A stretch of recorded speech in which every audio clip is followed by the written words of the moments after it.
আমরা আজকে এখানে উপস্থিত যে সমস্ত দল আছেন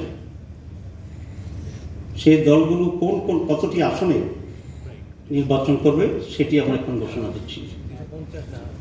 1 নম্বর বাংলাদেশ জামাত ইসলামী 179, জাতীয় নাগরিক পার্টি 30, বাংলাদেশ খেলাফত মজলিস 20, খেলাফত মজলিস 10, এলডিপি 7, নাজাইম ইসলাম পার্টি 2, আমার Bangladesh party 3, Bangladesh development party 2।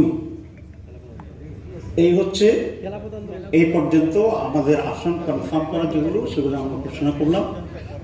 বাকি আসনগুলোই আমাদের আরও যারা শহীদরা আছে আমরা আশা করি ওনারা এখানে ঐক্যমত্যের ভিত্তিতে ওনারাও আমাদের সাথে থাকবেন। এবং আমাদের এখানে জাফার প্রতিনিধিত্ব আছে, এটিও আমরা এখনো সংখ্যা বা ইস্যুটা চূড়ান্ত করিনি, এটা আমরা একইভাবে সেখানে আলোচনা করবো ইনশাআল্লাহ। সবাইকে ধন্যবাদ।